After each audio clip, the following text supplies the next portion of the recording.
Hi, this is Chris Blake. I wanted to tell you about time that Dan Hall and I spent in Africa volunteering. We taught at a school and we worked at an orphanage some 50 miles away, the Nazareth Home for Children. When we were there, at first we didn't know what to expect. Kids were great, but we saw some stuff that we thought you probably should know about. So to tell you a little bit about the kids, or some of them, this is Habib.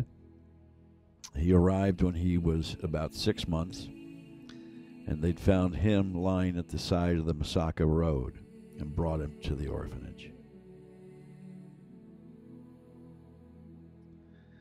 This is Samuel. Samuel was the head of a child-led household. After parents both died of AIDS, Samuel took care of himself at age 9 and his 2 brothers. He worked so one of the kids could go to school.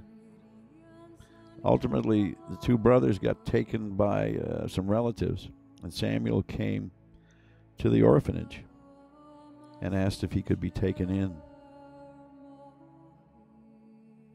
Harrison was found by authorities in the town village refuse pile.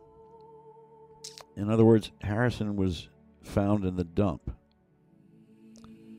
He hasn't spoken yet at school or the orphanage. This is one of the twins. This is the other one, obviously. The 2 of them were found laying next to their parents' graves and brought to the orphanage.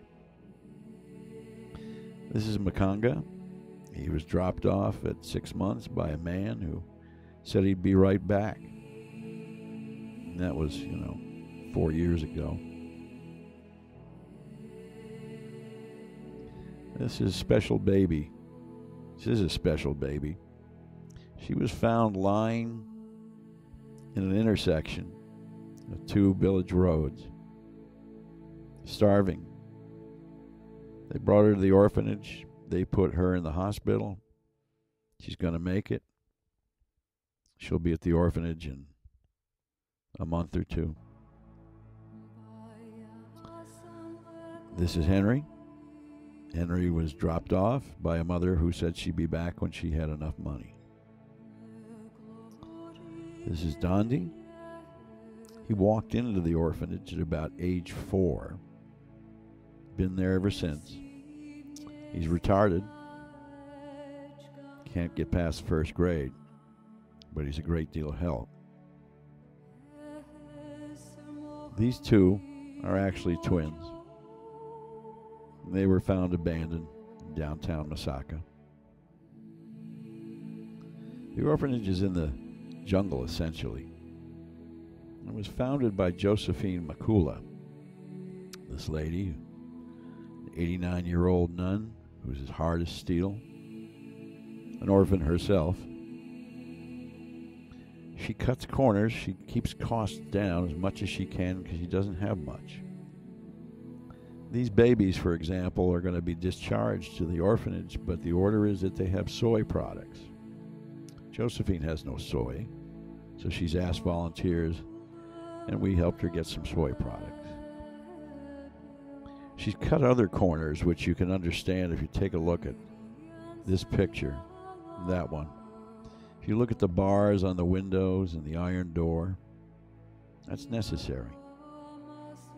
This, however, is a 100-year-old building that remains on the grounds. Some background is good. The AIDS epidemic in Uganda has all but decimated the parent generation. There's 60% of the population of the country now is children. Many of those are orphans. The rebel kidnappings in the north have produced a large migration of families and orphans to the south. Kidnappings are not unknown in the south. Malaria kills 350 children a day in Uganda. So if we take a look at this door and think about kidnapping, gives us a thought. It's unstable, disintegrating, and not safe. This door could be pulled right off the front of the building. This is the kind of patching that's there to hold the building together. Open windows for the malaria mosquitoes to walk in, fly in. Some mosquito nets, but they're expensive. You see the opening also in the ceiling.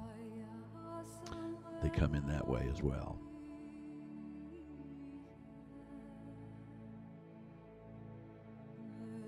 The roof rests on a series of cross beams, but you'll take a look and you'll see that the cross beams rest on nothing. This is what the building's made of 100 years ago. Sticks and some mortar, bricks that have crumbled now. So the all inside of the building is without firmness, actually. Every opening, every window or door has this kind of torquing and cracking around it, indicating that the building is leaning. In this case, you can see that absolutely. There's a question about that building, which is not if it's going to fall down, but when. There's Samuel. There's Harrison. They live there. They live there. He sleeps there. He sleeps there. He sleeps there. He sleeps there. Masaka sleeps there. Little baby won't, but her compatriot here will.